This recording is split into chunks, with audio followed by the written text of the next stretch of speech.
लड़ाई का ज़माना था। माघ की एक सांझ। ठेलिया की बल्लियों के अगले सिरों को जोड़े वाली रस्सी से कमर लगाए रमुआ काली सड़क पर खाली ठेलिया को खड़खड़ाता बढ़ा जा रहा था।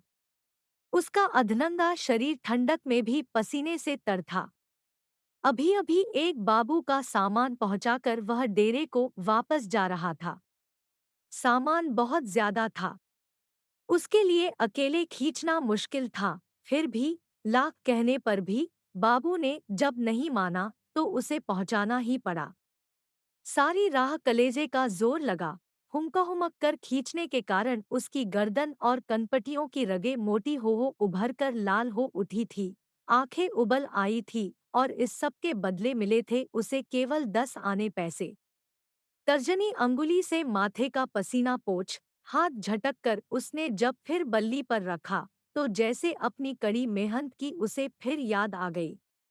तभी सहसा पोंपो की आवाज पास ही सुन उसने सर उठाया तो प्रकाश की तीव्रता में उसकी आंखें चौंधिया गई। वह एक और मुड़े मुड़े की एक कार सर्र से उसकी बगल से बदबूदार धुआं छोड़ती हुई निकल गई। उसका कलेजा धक से रह गया। उसने सर घुमाकर पीछे की ओर देखा। धुएं के पर्दे से झांकती हुई कार के पीछे लगी लाल बत्ती उसे ऐसी लगी जैसे वह मौत की एक आंख हो जो उसे गुस्से में घूर रही हो। हे भगवान! सहसा उसके मुंह से निकल गया, कहीं उसके नीचे आ गया होता तो। और उसकी आंखों के सामने कुचलकर मरे हुए उस कुत्ते की तस्वीर नाच उठी, जिसका पेट फट गया था, अंतड़ियां बाहर निकल आई थी और जिसे मेहतर ने घसीटकर मोरी के हवाले कर दिया था। तो क्या उसकी भी वही गत बनती? और जिंदा रहकर दर-दर की ठोकरें खाने वाला और बात-बात पर डांट-डपट और भद्दी-भद्दी गालियों से तिरस्कृत किए जाने वाला इंसान भी अपने शव की दुर्गति की बात सोच काँप उठा। ओफ! यहाँ की मौत तो जिंदगी से भी ज्यादा जलील होगी। उसने मन ही मन कहा और यह बात ख्याल में आते ही उसे अपने दूर के छोटे से गांव की याद आ गई। वहां की जिंदगी और मौत के नक्शे उसकी आंखों में खिंच गए। जिंदगी वहां की चाहे जैसी भी हो, पर मौत के बाद वहां के जलीलतरीन इंसान के शव को भी लोग इससे मरघट तक पहुंचाना अपना समझते हैं। ओह, वह क्यों गांव छोड़कर शहर में आ गया? लेकिन गांव में, ओ ठेले वाले! एक फिटन कोचवान ने हवा में चाबुक लहराते हुए कड़क कर कहा, बाएं से नहीं चलता। बीच सड़क पर मरने के लिए चला आ रहा है। बाएं चल, बाएं। और हवा में लहराता हुआ उसका चाबुक बिल्कुल रमुआ के कान के पास से सनसनाहट की एक लकीर सा खींचता निकल गया। विचार सागर में डूबे रमुआ को होश आया। उसने शीघ्रता से ठेलिया को बाईं ओर मोड़ा। लेकिन रमुआ की विचारधारा फिर अपने गांव की राह पर आ लगी। वहां ऐसी जिंदगी का आदि न था। जोतता, बोता, पैदा करता और खाता था। फिर उसे वे सब बातें याद हो आईं, जिनके कारण उसे अपना गांव छोड़कर शहर में आना पड़ा। लड़ाई के कारण गिले की कीमत 8 गुनी 10 गुनी हो गई। गांव में जैसे खेतों का अकाल पड़ गया। जमींदार ने अपने खेत जबरदस्ती निकाल लिए। कितना रोया गिड़गिड़ाया था वह। पर जमींदार क्यों सुनने लगा कुछ? कल का किसान आज मजदूर बनने को विवश हो गया। पड़ोस के धेनुका के साथ वह गांव में अपनी स्त्री धनिया और बच्चे को छोड़ शहर में आ गया। यहाँ धेनुका ने अपने सेठ से कह सुनकर उसे यह ठेलिया दिलवा दी। वह दिन भर बाबू लोगों का सामान इधर-उधर ले जाता है। ठेलिया का किराया 12 आने रोज उसे देना पड़ता है। लाख मशक्कत करने पर भी ठेलिया का किराया चुकाने के बाद 1.5 रुपए से अधिक उसके पल्ले नहीं पड़ता। उसमें से बहुत किफायत करने पर भी 10-12 आने रोज वह खा जाता है। वह कोई ज्यादा रकम नहीं होती। पता नहीं गरीब धनिया इस महंगी के जमाने में कैसे अपना खर्च पूरा कर पाती है। और धनिया उसके सुख दुख की साथिन। उसकी याद आते ही रमुआ की आंखें भर आईं। कलेजे में एक हुक्सी उठ आई। उसकी चाल धीमी हो गई। उसे याद हो आई बिछुड़ की वह घड़ी, किस तरह धनिया उससे लिपटकर बिलख बिलख कर रोई थी, किस तरह उसने बार बार मोह और प्रेम से भरी ताकीद की थी कि अपनी देह का ख्याल रखना, खाने पीने की किसी तरह की कमी न करना। और रमुआ की निगाह अपने ही आप अपने बाजुओं से होकर छाती से गुजरती हुई रानों पर जाकर टिक गई, जिनकी मांसपेशियां घुल गई थी और चमड़ा ऐसे ढीला होकर लटक गया था जैसे उसका मांस और हड्डियों से कोई संबंध ही न रह गया हो। ओह, शरीर की यह हालत जब धनिया देखेगी तो उसका क्या हाल होगा। पर वह करे क्या। रूखा सूखा खाकर इतनी मशक्कत करनी पड़ती है। हुमक कर दिन भर ठेलियां खींचने से मांस जैसे घुल जाता है और खून जैसे सूख जाता है। और शाम को जो रूखा सूखा मिलता है उससे पेट भी नहीं भरता। फिर गई ताकत लौटे कैसे। जब धनिया उससे पूछेगी सोने की देह माटी में कैसे मिल गई, तो वह उसका क्या जवाब देगा, कैसे उसे समझाएगा। जब जब उसकी चिट्ठी आती है वह हमेशा ताकीद करती है कि अपनी देह का ख्याल रखना। कैसे वह अपनी देह का ख्याल रखे। इतना कतर ब्योंत कर चलने पर तो यह हाल है। आज करीब 9 महीने हुए उसे आए। धनिया के शरीर पर वह एक साड़ी और एक झूला छोड़कर आया था। वह बार बार चिट्ठी में एक साड़ी भेजने की बात लिखवाती है। उसकी साड़ी तार तार हो गई होगी, झूला कब का फट गया होगा। पर वह करे क्या। कई बार कुछ रुपया जमा हो जाने पर एक साड़ी खरीदने की गरज से वह बाजार में भी जा चुका है। पर वहां मामूली जुलहटी साड़ियों की कीमत जब 12-14 रुपए सुनता है तो उसकी आंखें ललाट पर चढ़ जाती है। मन मारकर लौट आता है। वह क्या करे। कैसे साड़ी भेजे धनिया को। साड़ी खरीद कर भेजे तो उसके खर्चे के लिए रुपए कैसे भेज सकेगा। पर ऐसे कब तक चलेगा। कब तक धनिया सीतांक कर गुजारा करेगी। उसे लगता है कि यह एक ऐसी समस्या है जिसका उसके पास कोई हल नहीं है। तो क्या धनिया। और उसका माथा झन्ना उठता है। लगता है कि वह पागल हो उठेगा। नहीं नहीं, वह धनिया की लाज। उसकी गली का मोड़ आ गया। इस गली में ईंटें बिछी है। उन पर ठेलियां और जोर से खड़खड़ा उठी।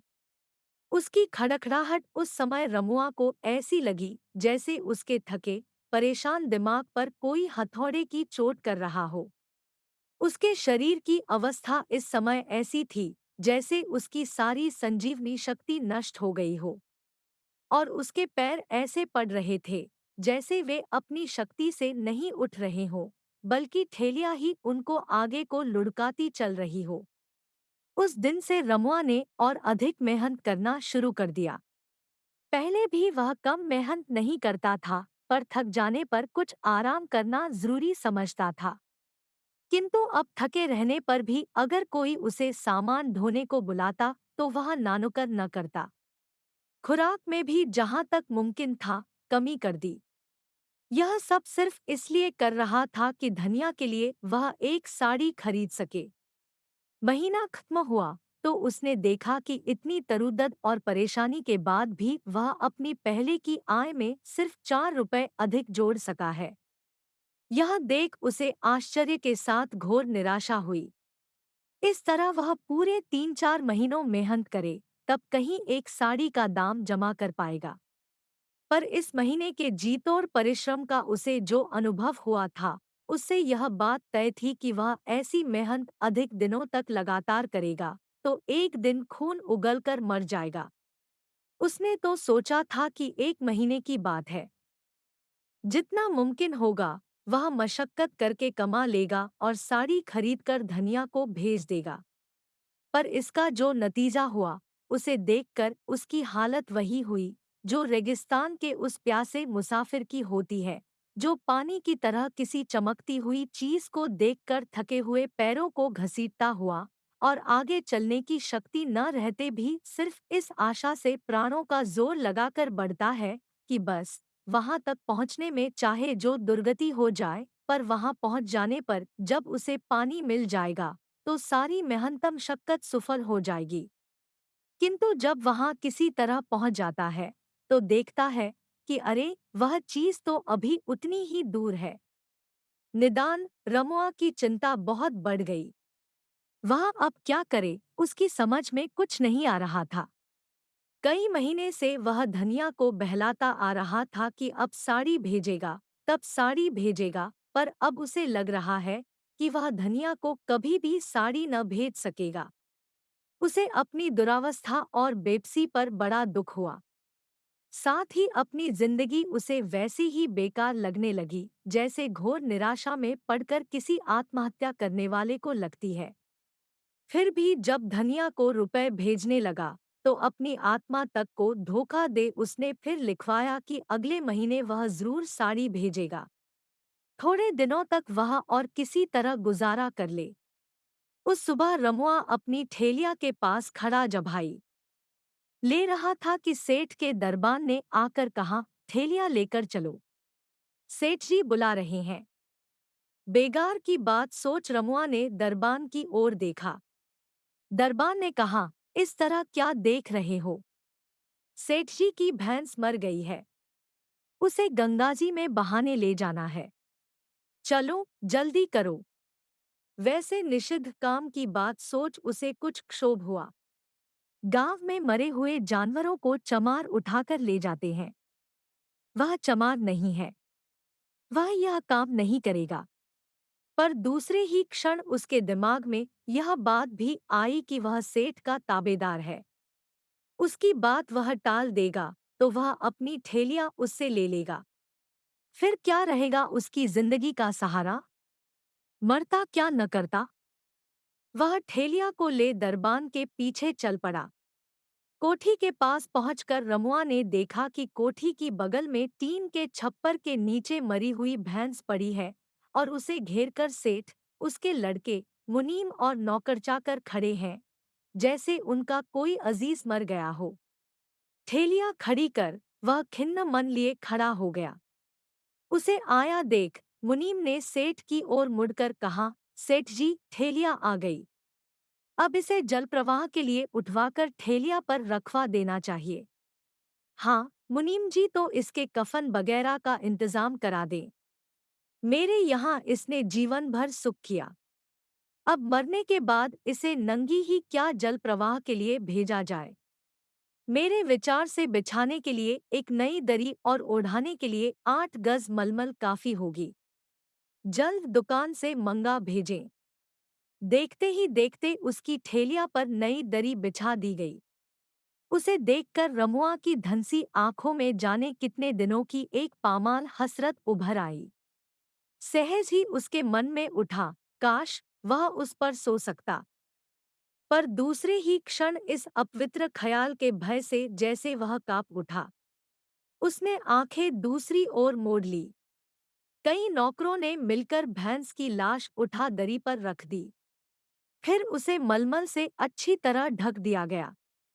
इतने में एक खैरख्वाह नौकर सेठ जी की बगिया से कुछ फूल तोड़ लाया। उनका एक हार बना भैंस के गले में डाल दिया गया और कुछ इधर-उधर उसके शरीर पर बिखेर दिए गए। यह सब कुछ हो जाने पर सेठ के बड़े लड़के ने रमुआ की ओर मुड़कर कहा, देखो, इसे तेज धारा में ले जाकर छोड़ा और जब तक यह धारा में बह न जाए तब तक न हटना, नहीं तो कोई इसके कफन पर हाथ साफ कर देगा। उसकी बात सुनकर नमकहलाल मुनीम ने रद्दा जमाया, हाँ बे रमुआ, बाबू की बात का ख्याल रखना। रमुआ को लगा जैसे वह बातें उसे ही लक्ष्य करके कही गई हों। कभी कभी ऐसा होता है कि जो बात आदमी के मन में कभी स्वप्न में भी नहीं आती, वही किसी के कह देने पर ऐसे मन में उठ जाती है जैसे सचमुच वह बात पहले ही से उसके मन में थी।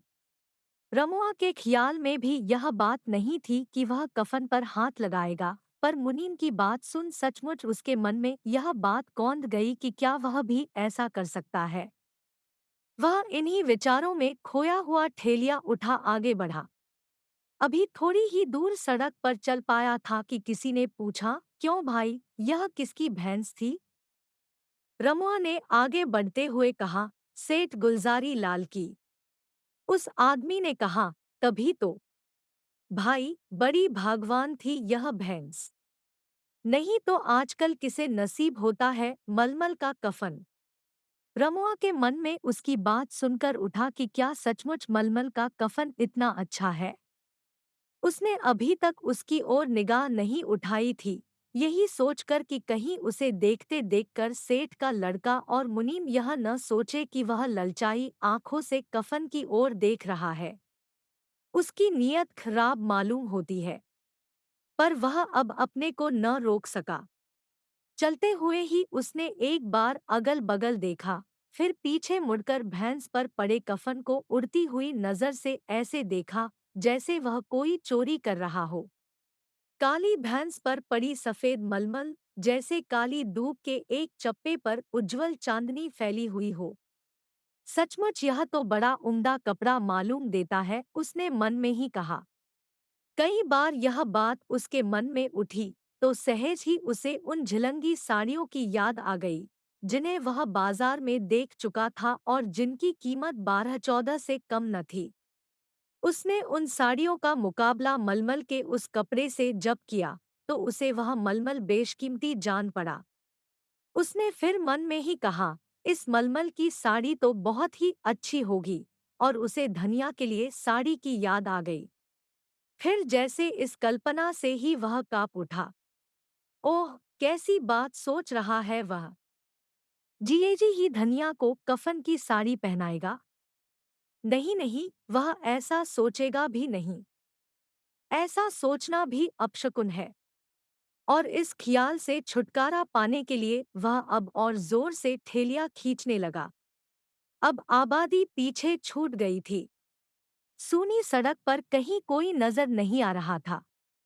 अब जाकर उसने शांति की सांस ली, जैसे अब उसे किसी की अपनी ओर घूरती आंखों का डर न रह गया हो। ठेलिया कमर से लगाए ही वह सुस्ताने लगा। तेज चलने में जो ख्याल पीछे छूट गए थे, जैसे वे फिर उसके खड़े होते ही उसके मस्तिष्क में पहुंच गए। उसने बहुत चाहा कि वे ख्याल न आए, पर ख्यालों का यह स्वभाव होता है कि जितना ही आप उनसे छुटकारा पाने का प्रयत्न करेंगे, वे उतनी ही तीव्रता से आपके मस्तिष्क पर छाते जाएंगे। रमुआ ने अन्य कितनी ही बातों में अपने को बहलाने की कोशिश की, पर फिर उन्हीं ख्यालों से उसका सामना हो जाता। रह रहकर वही बातें पानी में तेल की तरह उसकी विचारधारा पर तैर जाती। लाचार वह फिर चल पड़ा। धीरे धीरे रफ्तार तेज कर दी, पर अब ख्यालों की रफ्तार जैसे उसकी रफ्तार से भी तेज हो गई थी। तेज रफ्तार से लगातार चलते चलते उसके शरीर से पसीने की धाराएं छूट रही थी, छाती फूल रही थी, चेहरा सुर्ख हो गया था, आंखें उबल रही थी और गर्दन और कनपटियों की रगें फूल फूल कर उभर आई थी। पर उसे उन सब का जैसे कुछ ख्याल ही नहीं था।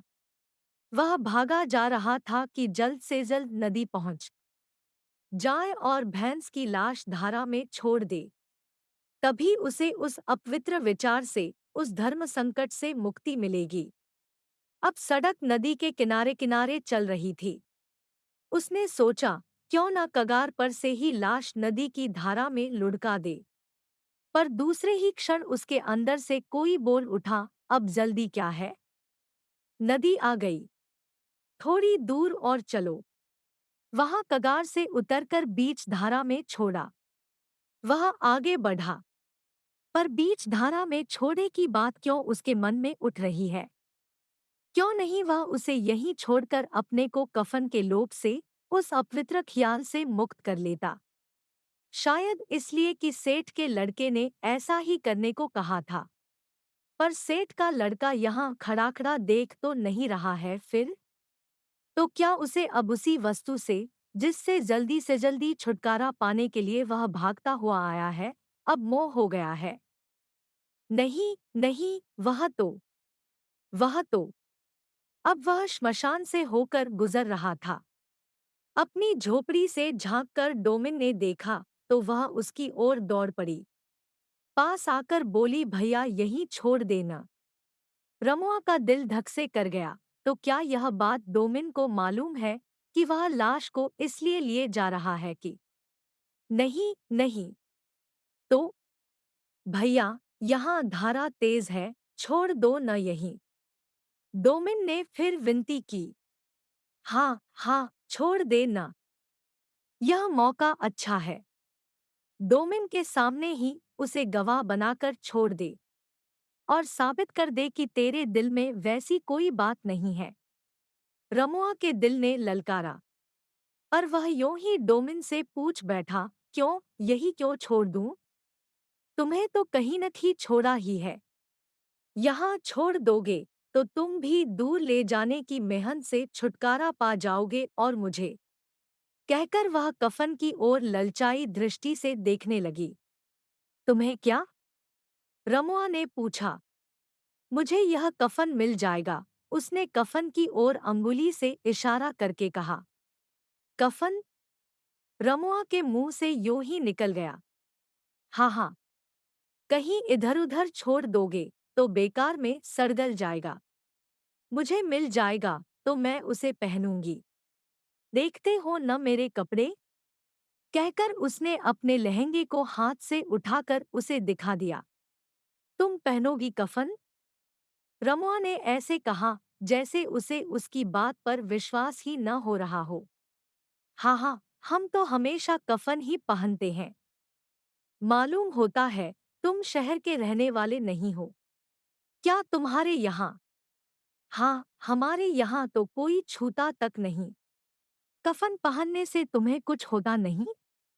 रमुआ की किसी शंका ने जैसे अपना समाधान चाहा, पर वह ऐसे स्वर में बोला जैसे यूं ही जानना चाहता हो। गरीबों को कुछ नहीं होता भैया। आजकल तो जमाने में ऐसी आग लगी है कि लोग लाशें नंगी ही लुढ़का जाते हैं। नहीं तो पहले इतने कफन मिलते थे कि हम बाजार में बेच आते थे। बाजार में बेच आते थे? रमुआ ने ऐसे पूछा जैसे उसके आश्चर्य का ठिकाना न हो। कौन खरीदता था उन्हें? हमसे कबाड़ी खरीदते थे और उनसे गरीब और मजदूर, उसने कहा। गरीब और मजदूर? रमुआ ने कहा। हाँ हाँ, बहुत सस्ता बिकता था ना। शहर के गरीब और मजदूर ज्यादातर वही कपड़े पहनते थे। रमुआ उसकी बात सुन जैसे किसी सोच में पड़ गया। उसे चुप देख डोमिन फिर बोली, तो भैया छोड़ दो न यहीं। आज ना जाने कितने दिन बाद ऐसा कफन दिखाई पड़ा है। किसी बहुत बड़े आदमी की भैंस मालूम पड़ती है। तभी तो ऐसा कफन मिला है इसे। छोड़ दे भैया, मुझ गरीब के तन पर चढ़ जाएगा। तुम्हें दुआएं दूंगी। कहते कहते वह गिड़गिड़ाने लगी। रमुआ के मन का संघर्ष और तीव्र हो उठा। उसने एक नज़र डोमिन पर उठाई तो सहसा उसे लगा जैसे उसकी धनिया चिथड़ों में लिपटी डोमिन की बगल में आ खड़ी हुई है और कह रही है, नहीं नहीं, इसे न देना। मैं भी तो नंगी हो रही हूँ। मुझे मुझे और उसने ठेलियाँ आगे बढ़ा दी। क्यों भैया, तो नहीं छोड़ोगे यहाँ? डोमिन निराश हो बोली। रमुआ सकपका गया। क्या जवाब दे वह उसे? मन का चीर जैसे उसे पानी पानी कर रहा था। फिर भी जोर लगाकर मन की बात दबा उसने कहा, सेठ का हुक्म है कि इसका कफन कोई छूने न पाए, और ठेलिया को इतने जोर से आगे बढ़ाया जैसे वह इस ख्याल से डर गया हो कि कहीं डोमिन कह न उठे, हो यह क्यों नहीं कहते कि तुम्हारी नीयत खुद खराब है। काफी दूर बढ़कर यह सोचकर कि कहीं डोमिन कफन के लोभ से उसका पीछा तो नहीं कर रही है, उसने मुड़कर चोर की तरह पीछे की ओर देखा। डोमिन एक लड़के से उसी की ओर हाथ उठाकर कुछ कहती सी लगी। फिर उसने देखा कि वह लड़का उसी की ओर आ रहा है। वह घबरा उठा तो क्या वह लड़का उसका पीछा करेगा? अब वह धीरे धीरे रह रहकर पीछे मुड़ मुड़ कर लड़के की गतिविधि को ताड़ता चलने लगा। थोड़ी दूर जाने के बाद उसने देखा तो लड़का दिखाई नहीं दिया। फिर जो उसकी दृष्टि झाओं के झुरमुटों पर पड़ी तो शक हुआ कि वह छिपकर तो उसका पीछा नहीं कर रहा है। पर कई बार आगे बढ़ते बढ़ते देखने पर भी जब उसे लड़के का कोई चिन्ह दिखाई न दिया तो वह उस ओर से निश्चिंत हो गया। फिर भी चौकन्नी नजरों से इधर-उधर देखता ही बढ़ रहा था। काफी दूर एक निर्जन स्थान पर उसने नदी के पास ठेलियां रोकी। फिर चारों ओर शंका की दृष्टि से एक बार देखकर उसने कमर से ठेलियां छुड़ा जमीन पर रख दी। अब उसके दिल में कोई दुविधा न थी। फिर भी जब उसने कफन की ओर हाथ बढ़ाया तो उसकी आत्मा की नींव तक हिल उठी। उसके कांपते हाथों को जैसे किसी शक्ति ने पीछे खींच लिया। दिल धड़-धड़ करने लगा। आंखें विभत्सता की सीमा तक फैल गई। उसे लगा जैसे सामने हवा में हजारों फैली हुई आंखें उसकी ओर घूर रही है। वह किसी दहशत में कांपता बैठ गया। नहीं, नहीं, उससे यह नहीं होगा। फिर जैसे किसी आवेश में उठ उसने ठेलिया को उठाया कि लाश को नदी में उलट दे कि सहसा उसे लगा कि जैसे फिर धनिया उसके सामने आ खड़ी हुई है, जिसकी साड़ी जगह जगह बुरी तरह फट जाने से उसके अंगों के हिस्से दिखाई दे रहे हैं। वह उन अंगों को सिमट सिकुड़ कर छिपाती जैसे बोल उठी, देखो, अब की अगर साड़ी न भेजी तो मेरी दशा। नहीं, नहीं। रमुआ हथेलियों से आंखों को ढकता हुआ बोल उठा और ठेलिया जमीन पर छोड़ दी।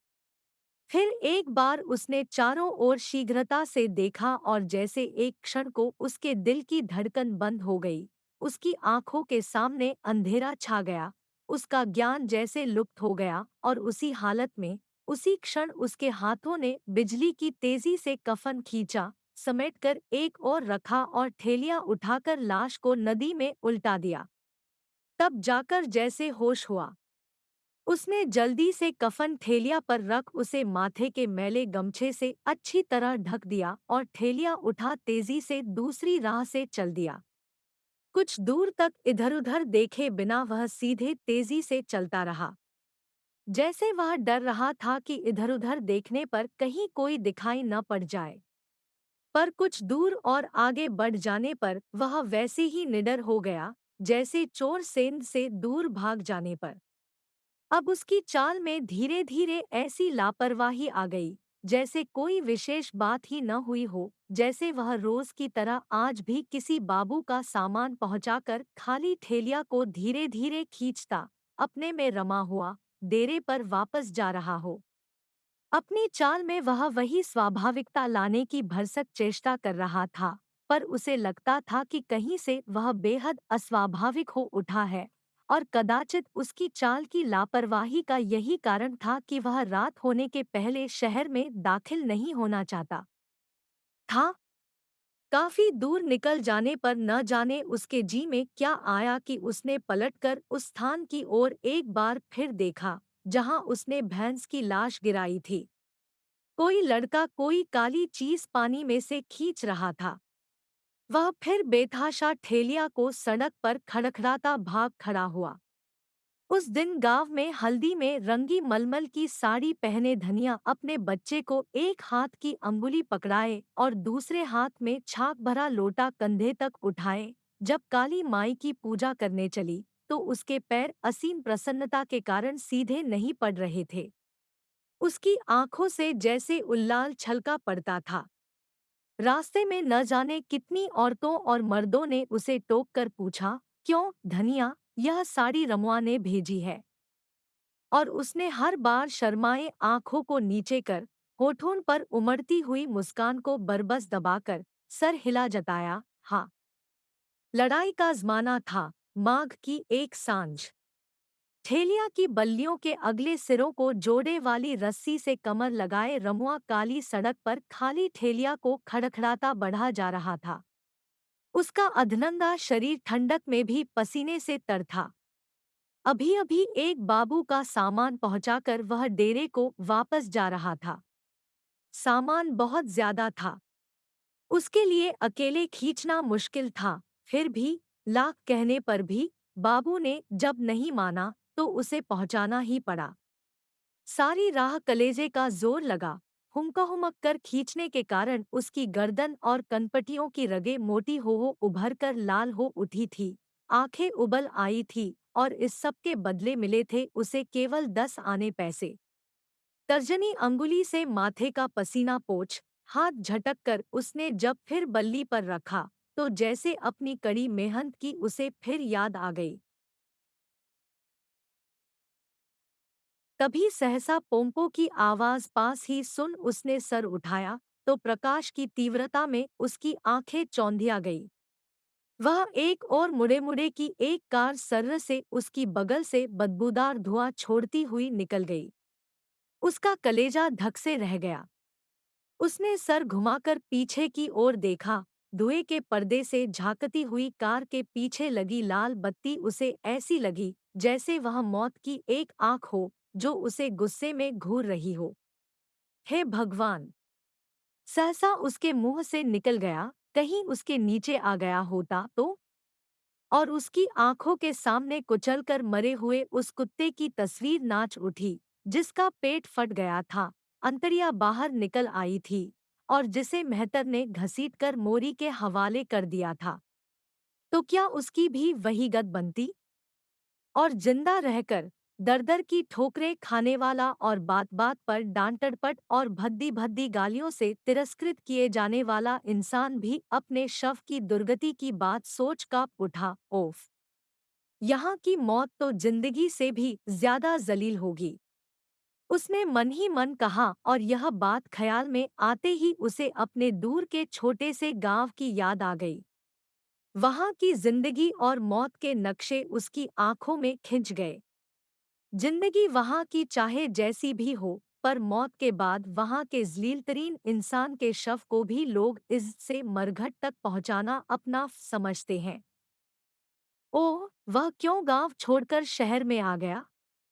लेकिन गांव में ओ ठेले वाले, एक फिटन कोचवान ने हवा में चाबुक लहराते हुए कड़क कर कहा, बाएं से नहीं चलता। बीच सड़क पर मरने के लिए चला आ रहा है। बाएं चल, बाएं। और हवा में लहराता हुआ उसका चाबुक बिल्कुल रमुआ के कान के पास से सनसनाहट की एक लकीर सा खींचता निकल गया। विचार सागर में डूबे रमुआ को होश आया। उसने शीघ्रता से ठेलिया को बाईं ओर मोड़ा। लेकिन रमुआ की विचारधारा फिर अपने गांव की राह पर आ लगी। वहां ऐसी जिंदगी का आदि न था। जोतता, बोता, पैदा करता और खाता था। फिर उसे वे सब बातें याद हो आईं, जिनके कारण उसे अपना गांव छोड़कर शहर में आना पड़ा। लड़ाई के कारण गिले की कीमत 8 गुनी 10 गुनी हो गई। गांव में जैसे खेतों का अकाल पड़ गया। जमींदार ने अपने खेत जबरदस्ती निकाल लिए। कितना रोया गिड़गिड़ाया था वह। पर जमींदार क्यों सुनने लगा कुछ? कल का किसान आज मजदूर बनने को विवश हो गया। पड़ोस के धेनुका के साथ वह गांव में अपनी स्त्री धनिया और बच्चे को छोड़ शहर में आ गया। यहाँ धेनुका ने अपने सेठ से कह सुनकर उसे यह ठेलिया दिलवा दी।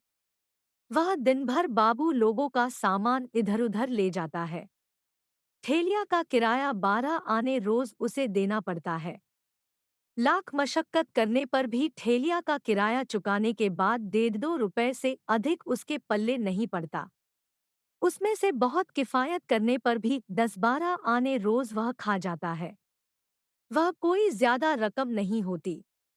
पता नहीं गरीब धनिया इस महंगी के जमाने में कैसे अपना खर्च पूरा कर पाती है। और धनिया उसके सुख दुख की साथिन। उसकी याद आते ही रमुआ की आंखें भर आईं। कलेजे में एक हुक्सी उठ आई। उसकी चाल धीमी हो गई। उसे याद हो आई बिछुड़ की वह घड़ी, किस तरह धनिया उससे लिपटकर बिलख बिलख कर रोई थी, किस तरह उसने बार बार मोह और प्रेम से भरी ताकीद की थी कि अपनी देह का ख्याल रखना, खाने पीने की किसी तरह की कमी न करना। और रमुआ की निगाह अपने ही आप अपने बाजुओं से होकर छाती से गुजरती हुई रानों पर जाकर टिक गई, जिनकी मांसपेशियां घुल गई थी और चमड़ा ऐसे ढीला होकर लटक गया था जैसे उसका मांस और हड्डियों से कोई संबंध ही न रह गया हो। ओह! शरीर की यह हालत जब धनिया देखेगी तो उसका क्या हाल होगा। पर वह करे क्या? रूखा सूखा खाकर इतनी मशक्कत करनी पड़ती है। हुमक कर दिन भर ठेलियां खींचने से मांस जैसे घुल जाता है और खून जैसे सूख जाता है। और शाम को जो रूखा सूखा मिलता है उससे पेट भी नहीं भरता। फिर गई ताकत लौटे कैसे? जब धनिया उससे पूछेगी सोने की देह माटी में कैसे मिल गई तो वह उसका क्या जवाब देगा? कैसे उसे समझाएगा? जब जब उसकी चिट्ठी आती है वह हमेशा ताकीद करती है कि अपनी देह का ख्याल रखना। कैसे वह अपनी देह का ख्याल रखे? इतना कतर ब्योंत कर चलने पर तो यह हाल है। आज करीब 9 महीने हुए उसे आए। धनिया के शरीर पर वह एक साड़ी और एक झूला छोड़कर आया था। वह बार बार चिट्ठी में एक साड़ी भेजने की बात लिखवाती है। उसकी साड़ी तार तार हो गई होगी, झूला कब का फट गया होगा। पर वह करे क्या? कई बार कुछ रुपया जमा हो जाने पर एक साड़ी खरीदने की गरज से वह बाजार में भी जा चुका है। पर वहां मामूली जुलहटी साड़ियों की कीमत जब 12-14 रुपए सुनता है तो उसकी आंखें ललाट पर चढ़ जाती है। मन मारकर लौट आता है। वह क्या करे? कैसे साड़ी भेजे धनिया को? साड़ी खरीद कर भेजे तो उसके खर्चे के लिए रुपए कैसे भेज सकेगा? पर ऐसे कब तक चलेगा? कब तक धनिया सीतांक कर गुजारा करेगी? उसे लगता है कि यह एक ऐसी समस्या है जिसका उसके पास कोई हल नहीं है। तो क्या धनिया? और उसका माथा झन्ना उठता है। लगता है कि वह पागल हो उठेगा। नहीं, नहीं, वह धनिया की लाज। उसकी गली का मोड़ आ गया। इस गली में ईंटें बिछी है। उन पर ठेलियां और जोर से खड़खड़ा उठी। उसकी खड़खड़ाहट उस समय रमुआ को ऐसी लगी जैसे उसके थके, परेशान दिमाग पर कोई हथौड़े की चोट कर रहा हो। उसके शरीर की अवस्था इस समय ऐसी थी जैसे उसकी सारी संजीवनी शक्ति नष्ट हो गई हो। और उसके पैर ऐसे पड़ रहे थे जैसे वे अपनी शक्ति से नहीं उठ रहे हों, बल्कि ठेलियां ही उनको आगे को लुढ़काती चल रही हो। उस दिन से रमुआ ने और अधिक मेहनत करना शुरू कर दिया। पहले भी वह कम मेहनत नहीं करता था, पर थक जाने पर कुछ आराम करना जरूरी समझता था। किंतु अब थके रहने पर भी अगर कोई उसे सामान ढोने को बुलाता तो वह नानुकर न करता। खुराक में भी जहां तक मुमकिन था कमी कर दी।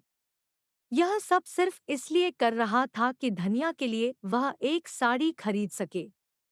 महीना खत्म हुआ तो उसने देखा कि इतनी तरुदद और परेशानी के बाद भी वह अपनी पहले की आय में सिर्फ 4 रुपए अधिक जोड़ सका है। यह देख उसे आश्चर्य के साथ घोर निराशा हुई। इस तरह वह पूरे 3-4 महीनों मेहनत करे तब कहीं एक साड़ी का दाम जमा कर पाएगा। पर इस महीने के जीतोड़ परिश्रम का उसे जो अनुभव हुआ था उससे यह बात तय थी कि वह ऐसी मेहनत अधिक दिनों तक लगातार करेगा तो एक दिन खून उगलकर मर जाएगा। उसने तो सोचा था कि 1 महीने की बात है, जितना मुमकिन होगा वह मशक्कत करके कमा लेगा और साड़ी खरीदकर धनिया को भेज देगा।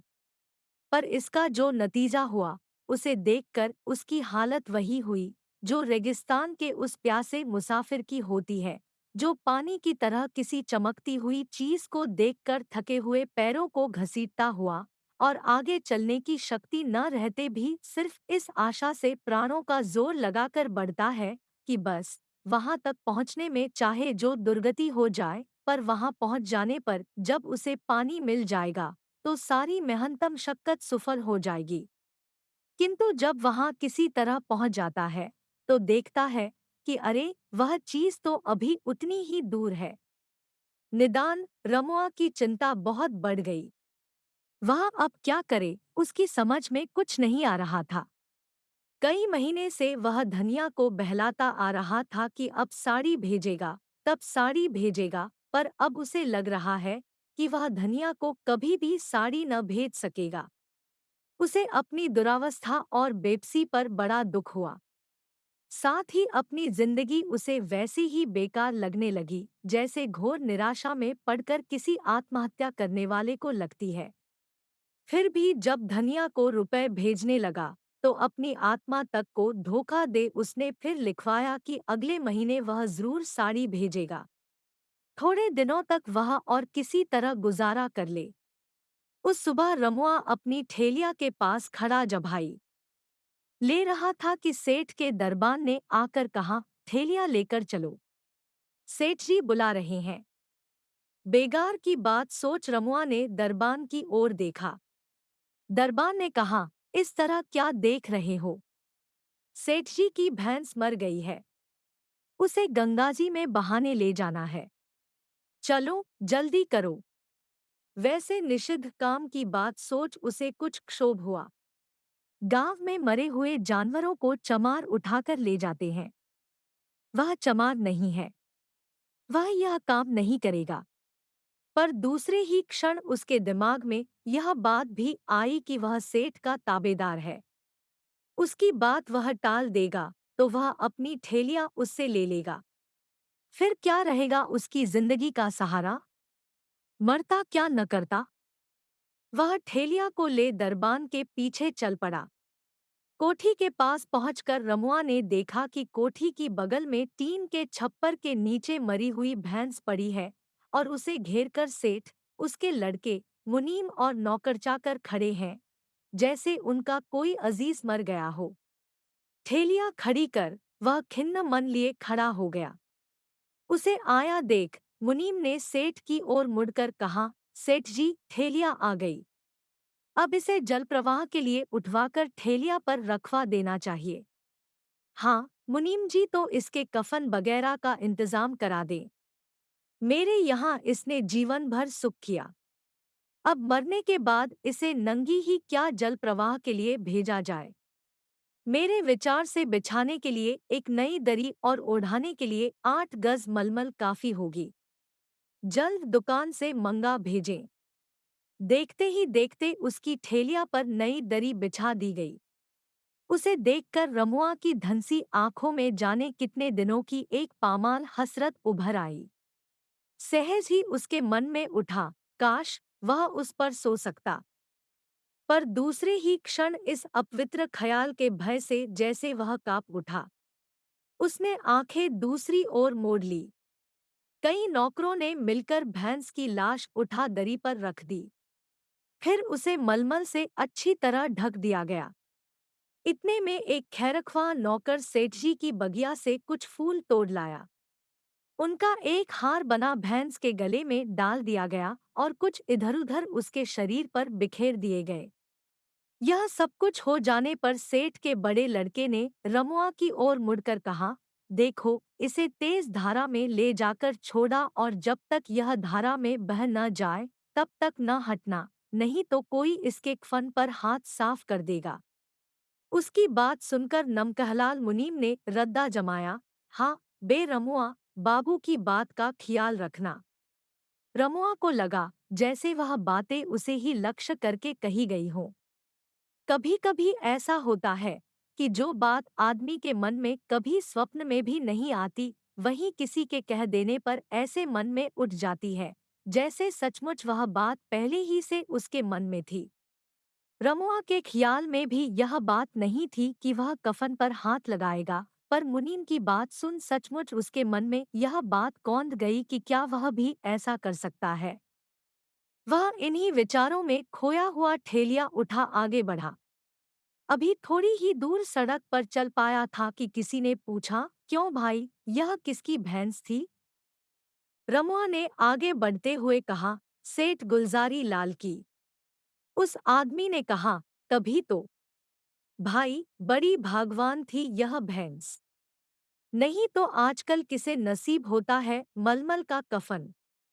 रमुआ के मन में उसकी बात सुनकर उठा कि क्या सचमुच मलमल का कफन इतना अच्छा है।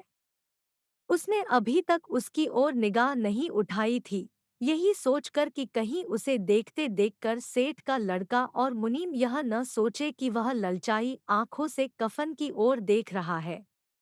उसकी नीयत खराब मालूम होती है, पर वह अब अपने को न रोक सका।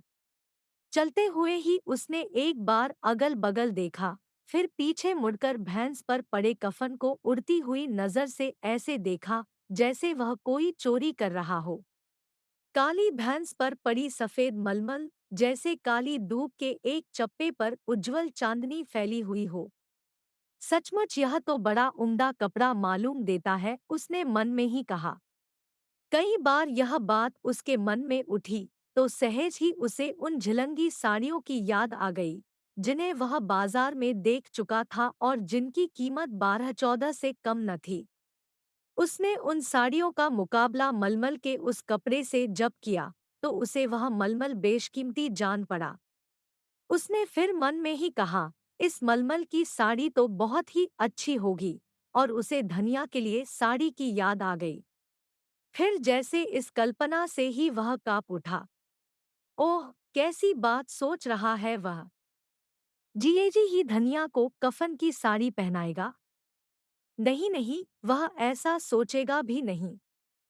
ऐसा सोचना भी अपशकुन है। और इस ख़्याल से छुटकारा पाने के लिए वह अब और जोर से ठेलिया खींचने लगा। अब आबादी पीछे छूट गई थी। सूनी सड़क पर कहीं कोई नजर नहीं आ रहा था। अब जाकर उसने शांति की सांस ली। जैसे अब उसे किसी की अपनी ओर घूरती आंखों का डर न रह गया हो। थैलिया कमर से लगाए ही वह सुस्ताने लगा। तेज चलने में जो ख्याल पीछे छूट गए थे, जैसे वे फिर उसके खड़े होते ही उसके मस्तिष्क में पहुंच गए। उसने बहुत चाहा कि वे ख्याल न आए, पर ख्यालों का यह स्वभाव होता है कि जितना ही आप उनसे छुटकारा पाने का प्रयत्न करेंगे, वे उतनी ही तीव्रता से आपके मस्तिष्क पर छाते जाएंगे। रमुआ ने अन्य कितनी ही बातों में अपने को बहलाने की कोशिश की, पर फिर उन्हीं ख्यालों से उसका सामना हो जाता। रह रहकर वही बातें पानी में तेल की तरह उसकी विचारधारा पर तैर जाती। लाचार वह फिर चल पड़ा। धीरे धीरे रफ्तार तेज कर दी, पर अब ख्यालों की रफ्तार जैसे उसकी रफ्तार से भी तेज हो गई थी। तेज रफ्तार से लगातार चलते चलते उसके शरीर से पसीने की धाराएं छूट रही थी, छाती फूल रही थी, चेहरा सुर्ख हो गया था, आंखें उबल रही थी और गर्दन और कनपटियों की रगें फूल फूल कर उभर आई थी। पर उसे उन सब का जैसे कुछ ख्याल ही नहीं था। वह भागा जा रहा था कि जल्द से जल्द नदी पहुंच जाए और भैंस की लाश धारा में छोड़ दे। तभी उसे उस अपवित्र विचार से, उस धर्म संकट से मुक्ति मिलेगी। अब सड़क नदी के किनारे किनारे चल रही थी। उसने सोचा, क्यों न कगार पर से ही लाश नदी की धारा में लुढ़का दे। पर दूसरे ही क्षण उसके अंदर से कोई बोल उठा, अब जल्दी क्या है? नदी आ गई। थोड़ी दूर और चलो। वहां कगार से उतरकर बीच धारा में छोड़ा।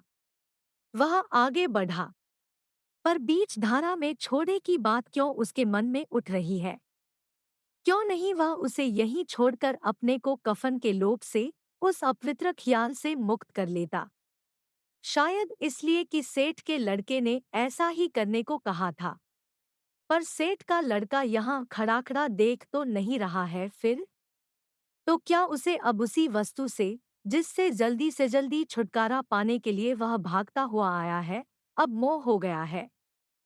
नहीं नहीं, वह तो अब वह श्मशान से होकर गुजर रहा था। अपनी झोपड़ी से झांककर डोमिन ने देखा तो वह उसकी ओर दौड़ पड़ी। पास आकर बोली, भैया यहीं छोड़ देना। रमुआ का दिल धक से कर गया। तो क्या यह बात डोमिन को मालूम है कि वह लाश को इसलिए लिए जा रहा है कि? नहीं नहीं। तो भैया, यहाँ धारा तेज है, छोड़ दो न यहीं। डोमिन ने फिर विनती की। हाँ हाँ, छोड़ दे न। यह मौका अच्छा है। डोमिन के सामने ही उसे गवाह बनाकर छोड़ दे और साबित कर दे कि तेरे दिल में वैसी कोई बात नहीं है। रमुआ के दिल ने ललकारा और वह यूं ही डोमिन से पूछ बैठा, क्यों, यही क्यों छोड़ दूं? तुम्हें तो कहीं न थी छोड़ा ही है। यहाँ छोड़ दोगे तो तुम भी दूर ले जाने की मेहनत से छुटकारा पा जाओगे और मुझे।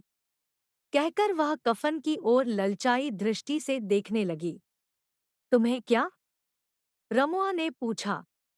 मुझे यह कफन मिल जाएगा, उसने कफन की ओर अंगुली से इशारा करके कहा। कफन? रमुआ के मुंह से यूं ही निकल गया।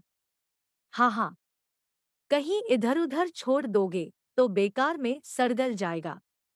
मुझे मिल जाएगा तो मैं उसे पहनूंगी। देखते हो न मेरे कपड़े?